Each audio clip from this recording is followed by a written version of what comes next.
The Galactic Council had seen many species rise and fall across the millennia. They had witnessed the proud Zeltharians burn their own worlds rather than surrender.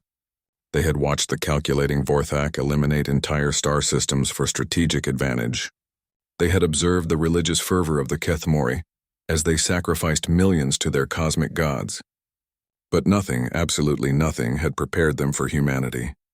Ambassador Kretak of the Hegemony stood before the assembled council, his forearms trembling as he delivered his report. The chamber, a vast crystalline dome floating in the void between galaxies, held representatives from 300 civilizations. Every eye, sensor, and consciousness focused on the quivering reptilian figure. "Honored Council," Kretak began, his translator struggling with the emotional undertones in his native tongue. "I come before you to formally withdraw the Hegemony's territorial claims on the Sol system and all human colonies." A wave of surprised chittering, electronic beeps, and psychic emanations swept through the chamber. The Hegemony was one of the Council's most aggressive expansionist members, controlling over 4,000 star systems. Council Prime Yethmara, an ancient being of pure energy contained within a shimmering geometric frame, pulsed with curiosity. "Explain, Ambassador. Your fleet numbered in the thousands. The humans possess barely 200 vessels." Kretak's scales shifted from their usual deep green to a sickly yellow, a sign of profound distress among his species. "Numbers, Honored Prime, are irrelevant when dealing with humans. We learned this when we attempted to negotiate with the colony on Kepler 442b. The ambassador activated a holographic display showing a modest human settlement nestled in a valley between purple mountains. Small domed structures dotted the landscape, connected by walking paths where human figures could be seen going about their daily lives. Our intelligence indicated this was a minor agricultural colony. 30,000 inhabitants, minimal defenses. We sent a single battlecruiser to demand their surrender and integration into the Hegemony. Standard procedure for newly encountered species. The hologram shifted to show a massive Hegemony vessel, its dark hull bristling with weapon arrays, descending through the atmosphere toward the peaceful settlement.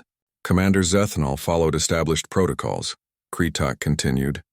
"He broadcast our demands and gave them one planetary rotation to comply. When they requested more time to consider our generous offer, he decided to demonstrate our resolve." The ambassador's voice dropped to barely above a whisper. "He targeted their education facility." A collective gasp rose from several council members. The Galactic Convention strictly prohibited targeting civilian educational centers, though the rule was more honored in the breach than the observance among the more aggressive species. "The building was destroyed with a precision energy strike," Kretak continued. "No adult casualties, our sensors confirmed this.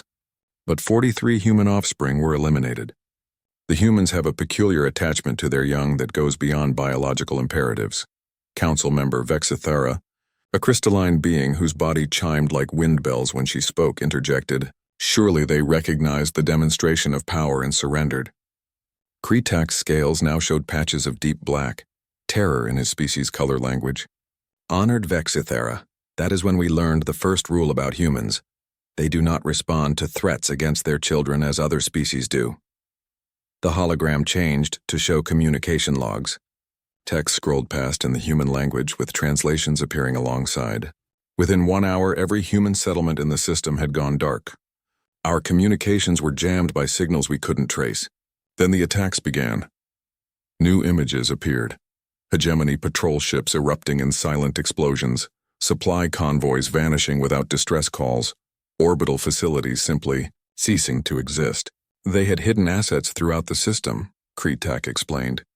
"Ships disguised as asteroids, weapons platforms masquerading as communication satellites, entire military bases concealed within hollow planetoids. But that wasn't the worst part." The ambassador paused, his respiratory slits fluttering rapidly. The worst part was the civilians.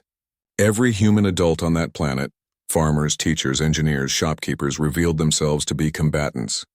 Not just trained combatants, but elite ones. They fought with a coordinated precision that suggested not just military training, but actual combat experience.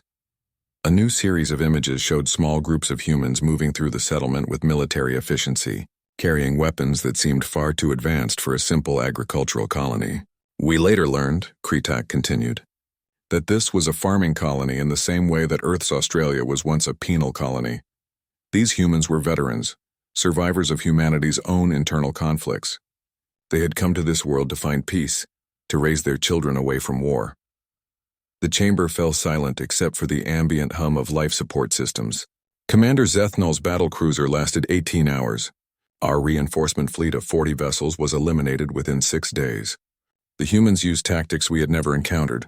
They turned our own weapons against us, used our standard operating procedures as weaknesses to exploit, and demonstrated a level of adaptive creativity that our military analysts still cannot fully comprehend. Prime Yethmara pulsed with a deep, thoughtful frequency. And the second rule, Ambassador? Kretak's scales now showed only black with streaks of deep red. Absolute terror mixed with respect. The second rule, Honored Prime, is that when humans say they are coming for you, they are not making a threat. They are making a promise. 3 days after our fleet was destroyed, human ships appeared in our home system. Not dozens, thousands. Ships that had been scattered across human space all converged on our worlds. The hologram now showed massive human fleets, their vessels bearing no resemblance to the simple craft the Council had observed in previous encounters. They didn't attack our military installations first. They didn't target our government centers. They went directly to every hegemony facility that housed children, our education centers, youth development complexes, family residential areas. They surrounded them with shields so powerful our own weapons couldn't penetrate them. Kretak's voice became hollow. Then they delivered their message. Your children are now safe from you. Let's discuss the terms of your surrender. The silence in the chamber stretched for long moments. We surrendered within the hour, Kretak concluded. The humans took no territory, demanded no tribute, claimed no resources. They simply required that we formally recognize their sovereignty and promise never to threaten their young again. Then they left. Prime Yethmara's energy field flickered thoughtfully, a fascinating response pattern. Have other species reported similar encounters? Yes, Honored Prime. The Korthaxi swarm tried to enslave a human research station last year. The station housed 50 adult scientists and 12 children. The humans' response was disproportionate. The entire Korthaxi royal bloodline was eliminated within 1 month. Another council member, the Hivemind Collective speaking through its biomechanical interface, buzzed its inquiry. Query: what is the human's strategic weakness? All species possess exploitable limitations. Kretak's scales finally showed a flicker of their natural green. Perhaps their attachment to their young could be seen as a weakness, but I would advise extreme caution in testing this theory. From our observations, threatening human children doesn't make them vulnerable, it makes them absolutely lethal. The ambassador straightened to his full height. Honored Council, I submit that humanity represents something unprecedented in our galactic experience. They are not merely another species to be cataloged and contained. They are a force of nature that becomes exponentially more dangerous when cornered or provoked. Prime Yethmara's field pulsed with what might have been amusement. Your recommendation, Ambassador? Simple, Honored Prime. Add humanity to the highest tier of the non-contact protocols. But more importantly, ensure this message reaches every species in known space. If you encounter humans, be respectful. If you must negotiate with them, be fair. And above all else, never ever threaten their children. The Council voted unanimously. The message was transmitted across the galaxy that same day,